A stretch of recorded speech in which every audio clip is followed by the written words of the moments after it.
두려워하지 말라. 내가 너와 함께 함이라. 놀라지 말라. 나는 내 하나님이 됨이니라. 내가 너를 굳세게 하리라. 참으로 너를 도와주리라.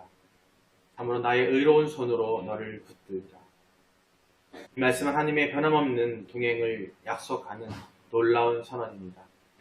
우리에게 주어진 사명이 아무리 커 보일지라도 하나님께서 우리와 함께 하시기에 우리는 두려워할 이유가 없습니다.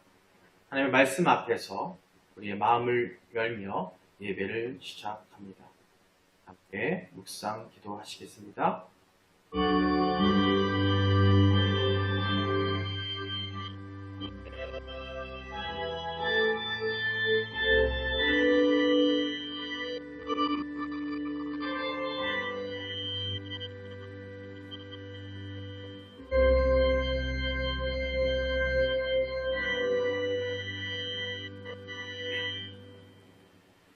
수고하고 무거운 짐진 자들아 다 내게로 오라. 내가 너희를 쉬게 하리라.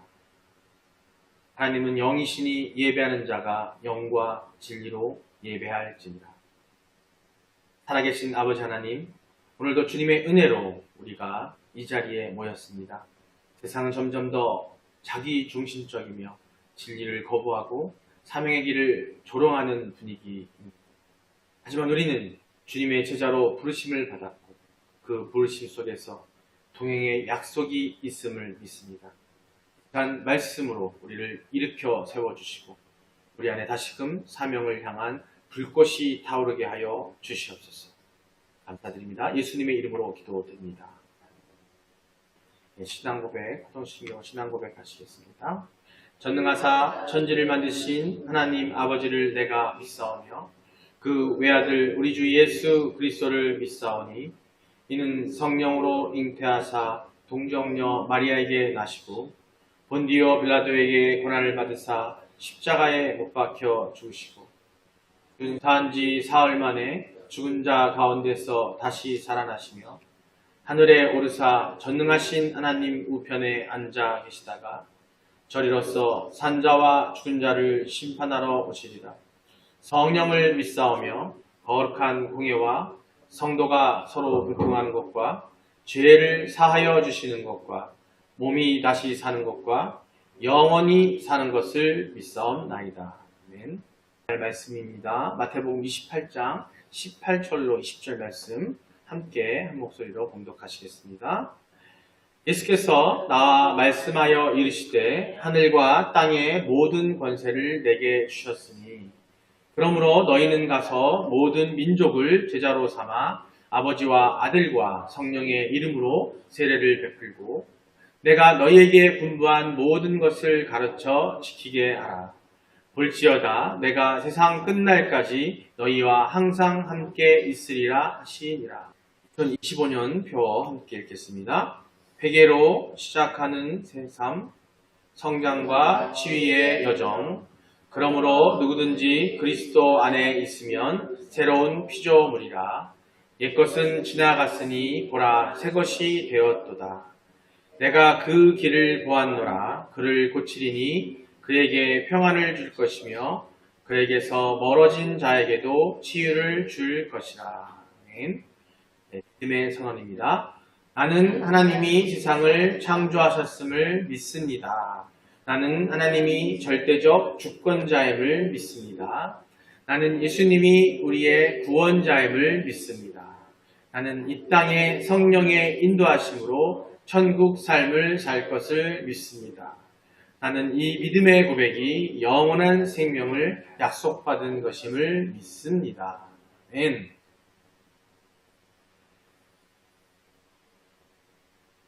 할렐루야. 주님이 항상 함께 하심을 감사하고 믿음으로 성령 충만을 바라는 여러분 되시기를 주님의 이름으로 축원합니다. 서로 인사 나누시겠습니다. 하나님은 당신을 사랑하십니다. 예수님이 당신과 함께 계십니다. 성령님이 당신을 이끌어 주십니다. 그래서 당신은 너무 오늘 아름답습니다. 이정우 집사님 이 부분에서 되게 좀 기분이 안 좋으신 것 같아요. 표정이. 아니었어요? 아름다워 보이시죠? 아름답지 않나요? 내 마음이 아름다운 세상이 다 아름다워 보여요. 아름답습니다. 그러니까 오늘 또 단비가 내리고 있어요. 며칠 동안 엄청 뜨거웠는데 그죠? 비가 부슬부슬 내리고 추억해지는 게 너무 감사한 것 같습니다. 비가 필요한 시기인데 그죠? 지난주에 주중에 한번 보니까 뭐 옥수수가 뭐 우리 권사님 말씀하셨나? 잘 연근이 안 된다. 너무 뜨거워서 그죠? 이 적절히 조화가 돼야 되는데 그리고 또 그 말씀 들으시고 이렇게 비를 내려주시니까 너무 감사합니다. 네, 오늘 동행의 달입니다. 동행의 달 두 번째 시간, 두 번째 주예요. 오늘 우리가 여기 보시면 사명을 주신 예수님의 동행이라는 말씀으로 제목으로 말씀을 나눌까 합니다. 오늘 본 말씀을 통해서 이게 나누게 될 텐데 사명을 주시고 그냥 내버려 둔 게 아니라 예수님께서 동행하셨다라고 동행하셨다. 그러니까 우리가 어떤 일을 임할 때 참 함께 해준다라는 것은 엄청난 힘이거든요. 나 홀로 무언가를 해나가는 게 아니라 누군가 함께 한다고 할 때 엄청난 힘이에요. 그래서 세상에서도 누군가를 가르치고 누군가에게 어떤 일을 명하고 줄 때에 이렇게 진행을 합니다. 보통 회사에서도 신입사원이 들어오게 되면 동행자를 붙여줘요. 지금 뭐냐면 함께 옆에서 보조해주고 그걸 갖다가 가르쳐주거나 함께 해줄 수 있는, 가르치지 않더라도 옆에 있어주기만 해도 그 신입사원에게는 되게 힘이 되죠. 물론 인간이기 때문에 그 동행자가 탐탁지 않을 수도 있습니다. 그 인간이기 때문에. 하지만 그래도 선배라고 하는 사람이 옆에서 도와주고 위에 상사가 옆에 함께 있어줌으로써 그것만으로도 신입사원에게는 그 일을 행하는 데는 엄청난 힘이 됩니다. 제가 군에 입대했을 때 처음에 우리 하도 풋내기라고 하죠. 군 생활할 때 처음 가게 되면 실수도 많이 저지게 됐는데 여기에 우리 견장이라고 해요. 견장. 입대한 지 얼마 안 된 훈련소에 끝나가지고 자대 배치를 받고 자대에 딱 가게 되면 제가 있던 부대에서는 여기에다가 하얀색 견장을 이렇게 해줬어요. 보통 여기 견장이 뭐냐면 그 부대 내에 뭐 분대장 정도 되게 되면 여기 초록색 견장을 달거든요.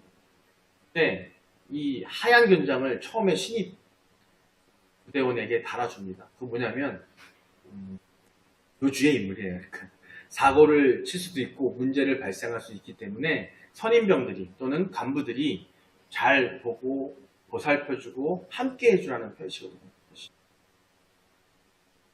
제가 직장 생활을 할 때도 초기에 한 10개월 정도를 영업일을 한 적이 있습니다.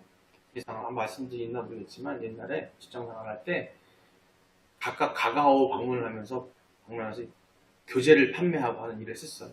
그거를 한 1년 동안 해야 되는 거예요. 보통 최소. 그러고 나서 자기가 원래 원했던 어떤 보직을 받게 되는데 그때에 일주일 동안 교육을 받고 세상에 나가서 세상이라는 표현 나가서 가가호 방문하면서 뭔가 물건을 팔아야 되는 거잖아요.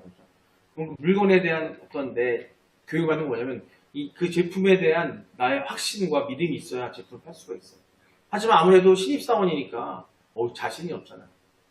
나가서 하기도 그렇고 확신도 안 서. 왜냐면 이 제품은 내가 써보는 것도 아니고 회사에서 만들어준 건데 내가 뭐 아이를 가르쳐 본 것도 아니고 그런 경험이 없는 사람인데 그래서 일주일 동안 교육한 다음에 한 달 동안 옆에 선임 직원을 동행을 시킵니다. 동행. 같이 그 사람과 다니면서 처음에는 일주일은 그 선임이 하는 것들을 지켜보게 하고요. 다시 그 다음에는 나머지 2주는 그 사람이 하는 걸 옆에서 그냥 옆에서 지켜보고 해줘요. 근데 혼자, 그다음에 마지막 주가 되면은 혼자 나가서 그 일을 하게끔 하는 거거든요. 제 경험상 1, 2, 3주까지는 함께 해주고 동행해주니까 든든하더라고요. 걱정도 없고, 선임이 있고, 베테랑이니까. 보통 선임은 누가 해주냐면 그 주임급, 뭐 팀장급 되는 사람이 같이 해준단 말이에요. 얼마나 든든해요. 내가 실수하더라도 옆에서 탁 커버해줄 수 있고 해줄 수 있으니까. 마지막 주에 혼자 나가라고 하는데 그때는 덜컥 겁이 나는 거예요. 겁이.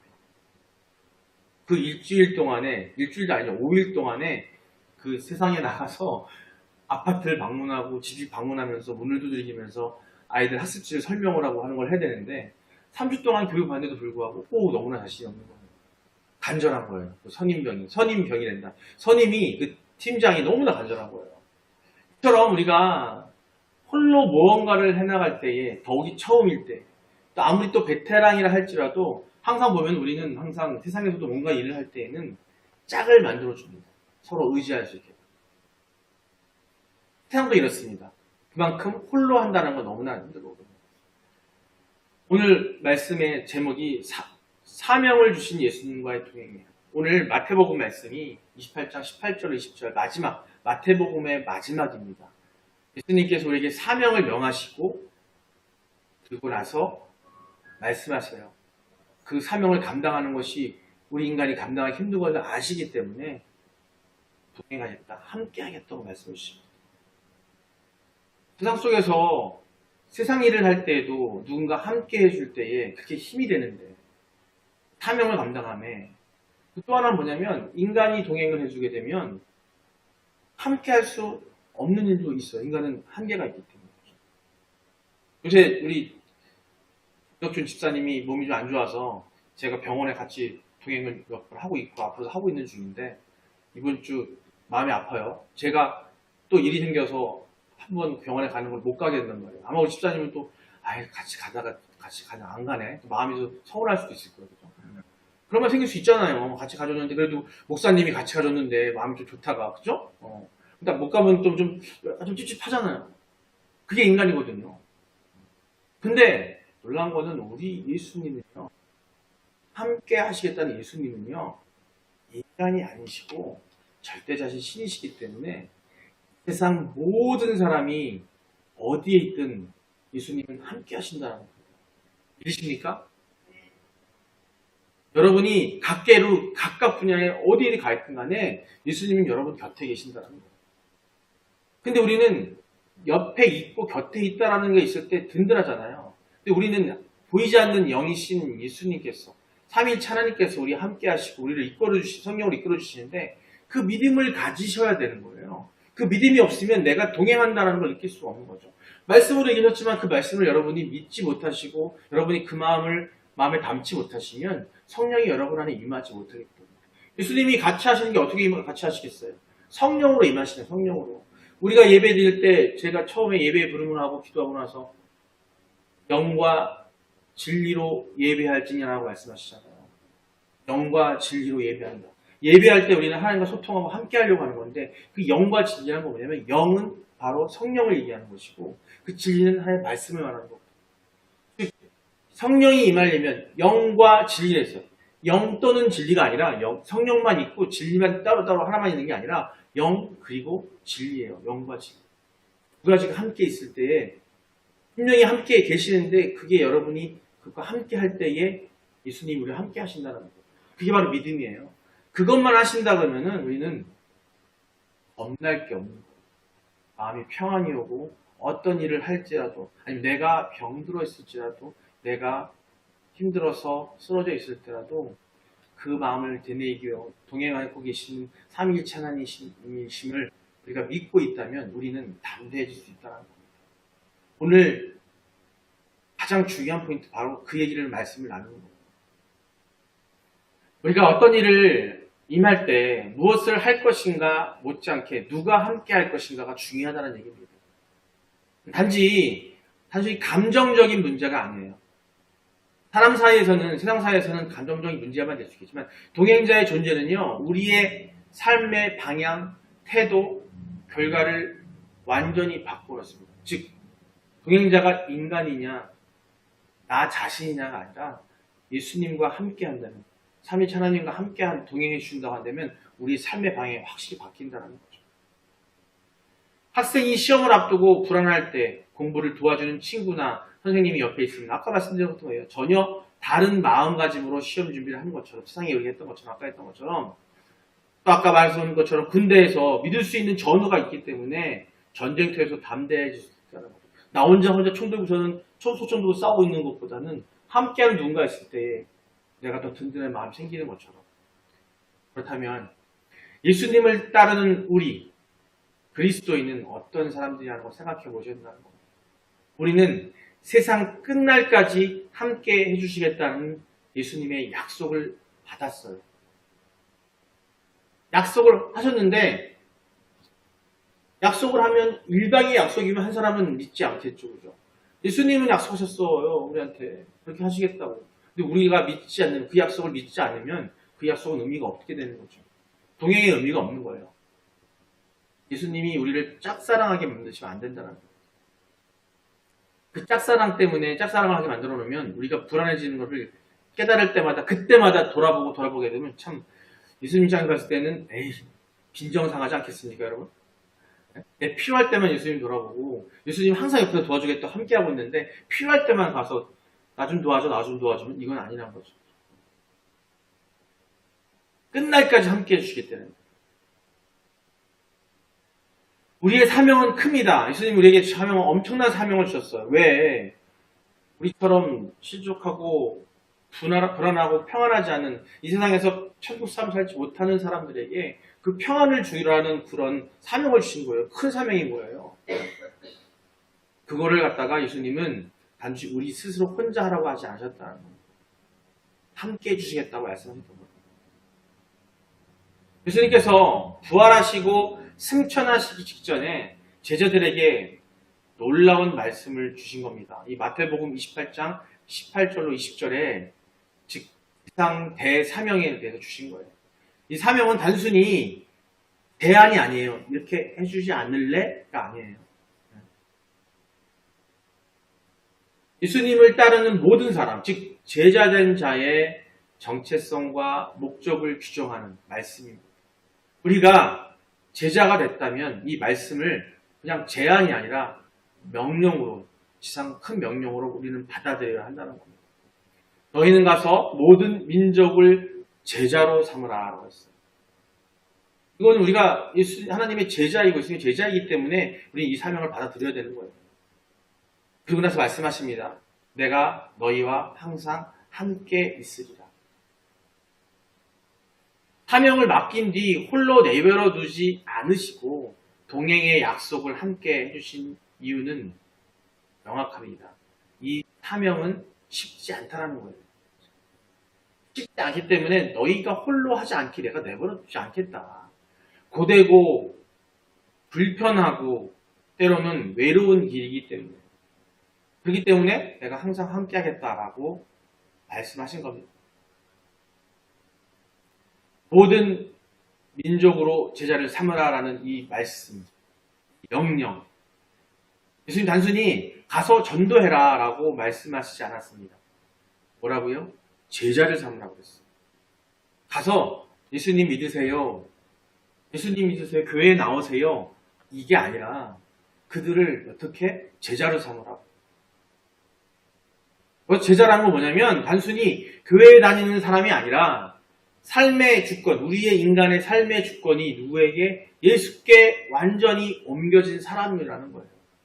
우리가 그렇게 되고 나면 그런 사람들을 만들어내라는 겁니다. 그게 우리의 사명이에요. 제자 삼으라가 단순히 전도하라는 게 아니라는 거죠. 예수님의 가르침을 배우고 따르고 지키고 다른 사람에게 전하는 삶, 그 삶을 살라는 명령이신 겁니다. 이것은 어떤 이례적이서 단회성으로 복음의 전도가 아닙니다. 삶의 모든 영역에서 전인격적으로 예수님을 우리 마음의 성령으로 중심에 두고 그런 인생을 우리가 다시 살아야 된다는 거예요. 예수님 만나고 하나님을 알기 전까지, 성령님이 내 안에 일기 전까지의 내 삶이 나만의 인생이었고 세상 가운데 인생이었다고 한다면 거듭남을 통해서 우리의 마음 안에 님이 성령으로 임하셔서 그런 중심적 삶으로 다시 만들어가라는 겁니다. 내가 먼저 이렇게 만들어졌을 때에 우리는 그것을 느끼고 평안을 느꼈어요. 지난주에 말씀드렸던 것처럼 그게 바로 응답이거든요. 그 응답을 받았을 때에 우리와 똑같은 사람들을 그야말로 복제해낼 수가 있는 거예요. 그게 지금 제자처럼 명령인 거예요. 이 사명은 특별한 몇몇 선교사, 목회자, 목사, 선교사, 전도사에게만 되는 게 아니에요. 목사, 전도사, 선교사는 말씀을 전함에 어떤 특별한 어떤 재능이 아니라 그들에게 그 명료한 부분이지만 우리 모두에게 주신 명령이 뭐냐면 제자를 삼아라. 우리 모두에게 준 거예요. 내가 무슨 성도가 뭘, 내가 무슨 권사가 뭘 이게 아니라 우리가 예수님을 주로 영접하고 하나님을 믿고 그 안에 살고 있는 우리는 그것을 받은 사명자입니다. 모든 성도들에게 주신 명령이라는 겁니다. 가정에서 또 직장에서 학교에서 우리는 제자를 삼는 사람으로 부름받았다는 겁니다. 우리 쉬지 말아야 돼요. 우리 직장 안에서 여러분 계시는 곳곳에서 여러분이 가시는 어느 순간이라 할지라도 그 마음으로 갖고 있어야 돼요. 입으로 얘기하지 않아도 여러분 그렇게 되시잖아요.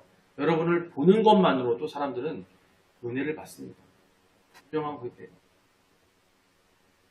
사랑하는 성도 여러분, 우리 봄내 꿈의 교회가 영적, 수적 부흥을 통해 성장하기를 원하십니까? 성도님 같이 길 가면서 주일날 말씀할 때 왜 이렇게 우리는 성도들이 안 늘어 하시잖아요. 그죠? 다 그 마음 다 똑같지 않으세요? 소수에 있는 것보다 많은 분들이 와서 오는 게 수적 부흥을 통해 성장하기를 원하는 거 마음은 그렇죠. 다 그렇잖아요. 그렇다면 여러분 먼저 여러분 스스로가 온전한 성도로 예수 그리스도의 제자가 되시기 바랍니다. 걱정하지 마세요. 여러분이 온전하게 되시면은 우리가 준비되면 우리가 제자 삼을 수 있는 그 사명을 감당할 정도의 준비가 되면요. 붙여주시는 건 하나님이 하십니다. 우리가 거부해도 할 수 있어요. 아니, 우리는 그 모습만 보이면 된다는 거예요. 그냥 외하나가 아니라 여러분 스스로 어쩌면 우리가 저를 포함해서 우리가 그 준비가 아주 부족한지도 모릅니다. 교회에서 목회자가 함께 하자고 우리가 지금 하고 있는 게 묵상 기도 훈련을 하고 있고 하는 그 훈련을 하는 게 다른 이유가 아니에요. 우리가 온전한 하나님과 소통할 수 있는 제자로서 훈련하고 훈련받는 방법을 제시해드리고 있는 거예요. 그걸 목회자를 통해서 말씀드리고 그럼 거기에 열심을 다하시면 돼요. 열심히. 학교 다니는 학생이요. 제가 이제 아이들을 많이 가르치고 진로 지도도 해주게 되고 상담도 해, 학습 상담 하잖아요. 그리고 나중에 대학교 가 상담을 하는 아이들 많이 상담해봅니다. 근데 정말로 잘하는 아이들 있잖아요. 정말로 뭐 옛날에 봤을 때 뭐 소위 말하는 스카이라는 대학을 간다든지 뭐 좋은 대학을 가서 정말 일단 외적으로 봤을 때 공부를 잘하는 아이들을 만나보면 진짜 잘 만나보면은 그 아이들은요 누가 시키지 않아도 한다는 거예요.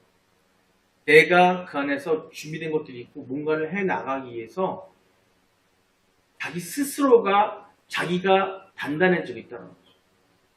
그런 마음을 갖고 단단해지는 아이들이 결과적으로 외적으로도 보여지는 것이 달라져요. 부모의 강요에 의해서 부모의 꿈이 자녀에게 전화돼가지고 요새 아이들이요 부모님들이 하도 세상에 살아보니까 먼저 살아보니까 세상이 힘들거든. 근데 공부를 잘하고 좋은 대학교 나오면 될 거라는 생각이 부모가 있다 보니까 그거 아이들한테 전해지는 거예요. 그래서 아이들은 거기에 질질 끌려다니면서 학원을 뭐 대여섯 개 다니고 돈을 돈 내들고 그렇게 다닌다고. 근데 그들에게는 나중에 스스로 해나갈 수 있는 힘이 사라져버려요. 언제가 한번 말씀을 드렸던 것 같기도 한데 제가 대학을 갈 때 한 친구가 있었습니다. 제가 재수를 할 때 친구예요. 제가 학교를 좀 늦게 갔습니다. 공부를 잘못해서. 근데 그 친구는 아버지가 삼성장군이에요. 삼성장군. 3스타 아시죠? 3스타. 그럼 엄청난 거잖아요. 근데 그 친구가 서울에 있는 뭐 아주 좋은 고등학교를 다녔었는데 강남에 있는 고등학교 다녔었는데 고등학교 1학년, 2학년 때까지 초등학교 때부터 고등학교 2학년 때까지 전교 1, 2등을 벗어난 적이 없어요. 근데 그 아이가 대학을 떨어져가지고 저같이 재수학원에 온 거예요. 저랑 동갑. 너 공부를 그렇게 잘했다면서 왜 왔어? 그랬더니 고등학교 2학년 겨울방학에 아버지가 돌아가신 거예요. 근데 그 전까지는 아버지가 삼성장군이야. 너는 학교에서 1등을 놓치면 안 돼. 2등만 해도 난리가 났대요. 아버지 그 군인 무서운 여기로 난리가 났대요. 그러니까 자기 마음이 자기가 원해서 자기가 했었던 공부가 아니라 아버지에 의해서 공부를 했던 거예요. 고2 12월 달에 아버지가 돌아가시고 나서 누군가 나를 옆에서 조종해주고 해주는 사람이 사라져버리니까 어디로 가야 될지 모르는 상황. 갑자기 자기가 하고 싶은 것들이 엄습해고 오면서 그때부터 노래가 부르고 싶고 기타를 사들고서는 노래 부르러 돌아다니고 이러다 보니까 고3 내내 공부를 안 한 거지. 그러니 대학을 갈 수가 없죠. 그 방황을 한 끝에 다시 자기가 어디로 가야 될지를 판단을 하고 생각을 하고 난 다음에서야 다시 공부를 시작한 거야. 그러고 나서 그 친구는 경희대학교 한의학과를 갔어요. 그전에 아버지는 너는 육군사관학교를 가야 되라고 계속 했다고 하더라고요. 근데 그 길은 자기 길이 아니었던 거죠. 자, 하나님께서 원하시는 길이 있습니다. 이거는 근데 강요도 안 해요. 우리는 그거와 다르겠지만 우리가 진정으로 하나님 만나기 원한다고 한다면 우리 스스로가 먼저 하나님과의 소통과 하나님 주신 사명을 이해하고 주신 사명을 이해하고 우리가 그렇게 내가 먼저 돼야 되는 거예요. 누군가에 의해서 누가 강요해서가 아니라 나를 여기 교회로 인도한 권사님을 따라가는 게 아니라 우리는 예수 그리스도를 만나야 돼요. 그분이 주신 말씀, 하나님이 주신 말씀을 내 것으로 만나야 되고 내가 그렇게 바뀌어야 되는 거죠. 세상의 가치 기준이 아니야. 예수님의 가르침을 배우고 따르고 지키고 삼는 삶을 지켜야만 주님은 우리가 준비되었음을 아시고 전도할 사람을 여러분 삶 가운데 보내주십니다. 왜? 여러분 삶 가운데 전도할 사람이 와야 되는 게 맞는 게 뭐냐면 여러분 사명을 받으셨잖아요. 명령이잖아요. 그걸 지키지 않으면 안 되는 거거든요. 근데 그 방법이 뭐냐면 내가 온전해지는 거예요. 내가. 여러분의 삶 가운데 보내주신 것을 여러분 믿으시기 바랍니다. 그런 특별한 노력과 기술이 아니라 바로 여러분의 삶 자체만으로 그 자체의 변화만으로도 하나님께서 보내주신다라는 거예요. 그렇게 되면 그 사람들을 주님의 전으로 이끌어 올 수 있게 되는 겁니다. 윌리엄 캐리라는 현대 선교의 아버지라고 불리는 윌리엄 캐리라는 선교사라는 분이 계세요. 그 윌리엄 캐리는 영국분인데 구두를 고치던 평범한 청년이었어요. 그러나 성경을 읽다가 하나님께서 열방을 향해 복음을 전하라고 하는 그런 말씀을 마음에 불타올랐어요. 그것도 하나님이 주신 마음인 거죠. 그죠? 그런 선교단체도 없이 그런 시대에 19세기 말이죠. 그러니까 1800년대 말의 사람인데 그 시대에 그분은 외쳤습니다. Expect great things from God. Attempt great things for God. 하나님께 위대한 일을 기대하라. 하나님을 위해 위대한 일을 시도하라. 그는 당시 선교를 반대하던 교회로부터 많은 저항을 받았어요. 선교를 안 나가던 시대였던 거죠. 하지만 그는 하나님께서 함께 하신다는 약속 하나를 믿고 인도로 떠나서 선교를 했습니다. 인도 선교는 실패의 연속이었고요. 아들의 죽음, 그 개인의 삶에 언어의 장벽, 문화적 차이, 배신, 가난, 숱한 시련을 당하게 돼요. 그러나 그래도 그는 믿고 그는 말했습니다. 주님이 함께 하시기에 나는 끝까지 갑니다라는 마음을 가지고 그 말을 고백하면서 그의 헌신으로 성경은 40여 개 언어로 번역되었고 또 그의 삶은 모든 현대 선교의 출발점이 되었던 그런 분입니다. 이게 바로 동행의 확신이 주는 위대한 열매라고 할 수 있습니다. 성경을 통해 우리가 하나님의 동역자라는 확신을 가져봐야 한다는 겁니다. 그러면 성경 속에서 그런 확신이 어떤 것을 주고 있는지 말씀을 통해 확인하면서 마무리해볼까 합니다. 우리는 하나님의 동역자라는 말씀을 주셔요. 요한복음 15장 5절 말씀입니다. 함께 읽어보겠습니다. 나는 포도나무여 너희는 가지라. 그가 내 안에 내가 그 안에 거하면 사람이 열매를 많이 맺나니 나를 떠나서는 너희가 아무것도 할 수 없음이라. 아멘. 이 말씀은 마지막에 나옵니다. 나를 떠나서는 너희가 아무것도 할 수 없음이라. 우리가 얼마나 무력한 존재를 보여주지만 동시에 예수님 안에 있을 때 우리는 열매를 맺는 삶을 살 수 있다는 그 약속의 말씀이라. 다음 말씀입니다. 고린도전서 3장 9절 말씀입니다. 함께 읽겠습니다. 우리는 하나님의 동역자들이요 너희는 하나님의 밭이요 하나님의 집이니라. 아멘. 예. 여기 나오죠. 우리는 하나님의 동역자들이라고 합니다. 하나님은 우리를 부르실 뿐 아니라 함께 이루는 우리를 동역자로 삼으셨다는 거예요. 우리를 세우셨어요.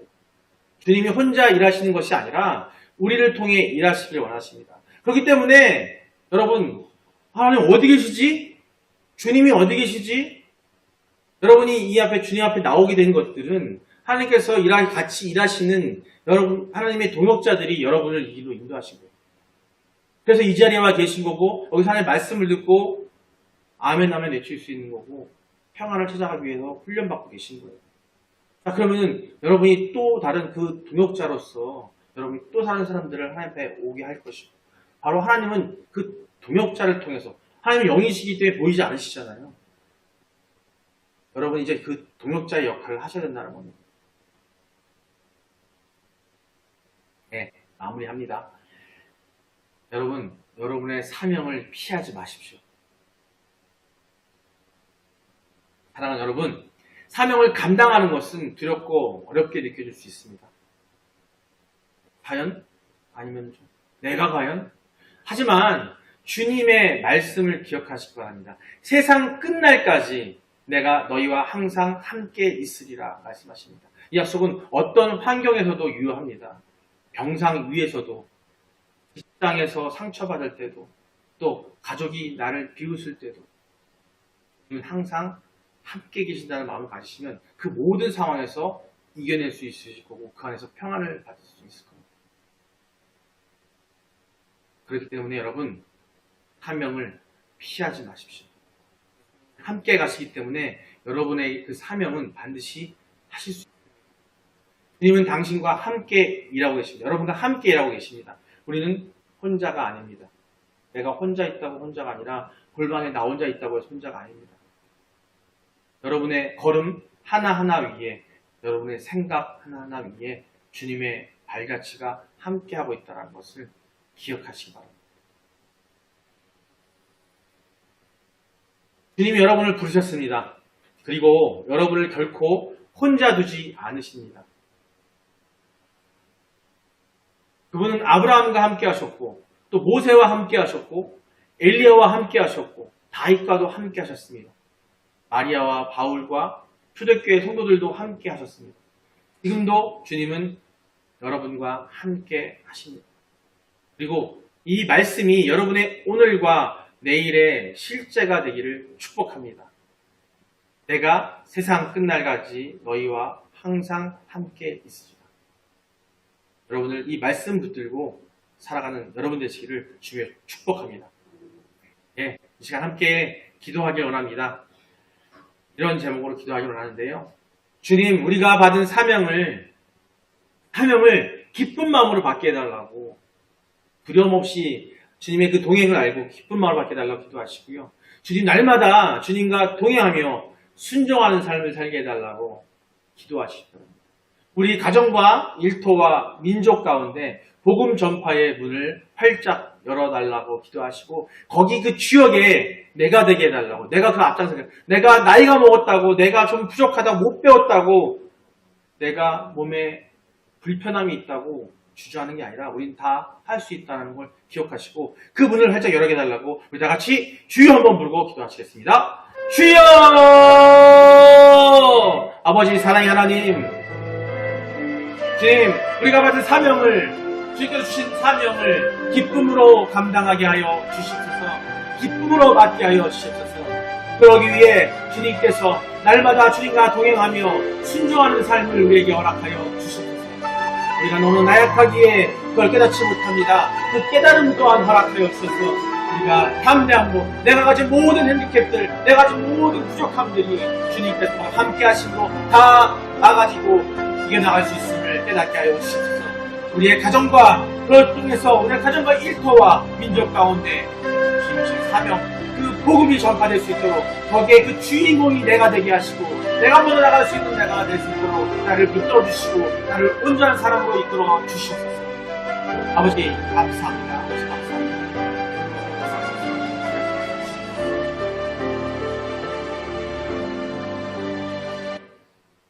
은혜 하나님, 오늘도 우리에게 귀한 말씀을 주셔서 너무나 감사합니다. 주님의 사명을 감당할 때 우리는 스스로의 연약함을 너무나 잘 알고 있습니다. 하지만 오늘 말씀처럼 주님이 함께 하신다는 약속은 우리를 일으키고 있습니다. 우리가 가는 모든 길에서 만나는 모든 사람 가운데 복음을 살아내는 제자로 살게 하여 주시옵소서. 우리의 삶이 하나님의 사명을 이루는 거룩한 통로가 되게 하여 주시옵소서.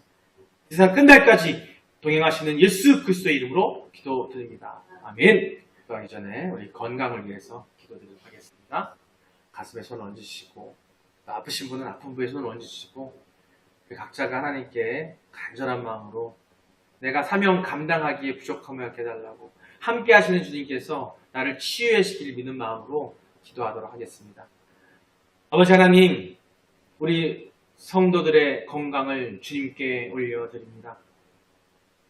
기적으로 아픈 성도들에게 치유의 손길을 베풀어 주시옵소서. 마음이 지친 성도들에게 평안과 회복을 허락하여 주시옵소서.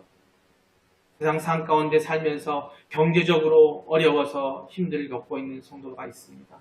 또 그로 인해 정서적으로, 정신적으로 아파하는 성도가 있습니다. 그로 인해 몸도 아픕니다. 하나님의 은혜로 채워주셔서 그 모든 것들을 해결받는 우리가 되게 하여 주시옵소서. 노약자들과 환우들을 위해서 주님의 강한 팔로 붙들어서 그들이 일어나게 하시고 치유받게 하여 주시옵소서. 예수님의 보혈의 피로 그들의 뿌려 주셔서 그 나음을 입는 그런 응답을 받게 하여 주시옵소서. 모든 건강이 주님께 있음을 고백합니다. 아버지여, 우리를 치유하는 역사를 우리에게 허락하여 주시옵소서. 감사드립니다. 예수님의 이름으로 기도드립니다. 이제는 우리 주 예수 그리스도의 넓으신 은혜와 하나님 아버지의 지극 무한하신 사랑하심과 성령님의 감동, 감화, 교통하심이 오늘 이 예배에 참석하여 하나님의 사명 감당하기에 또 예수님의 동행함을 깨닫고 그것을 감당하고자 원하는 모든 성도들 머리 위에 그들의 가정과 또 삶의 터전 위에 이 나라와 이 세상의 열방 위에 지금부터 영원까지 함께 있을지어다. 아멘. 주님 감사합니다. 주님. 하여 주시옵소서. 아멘.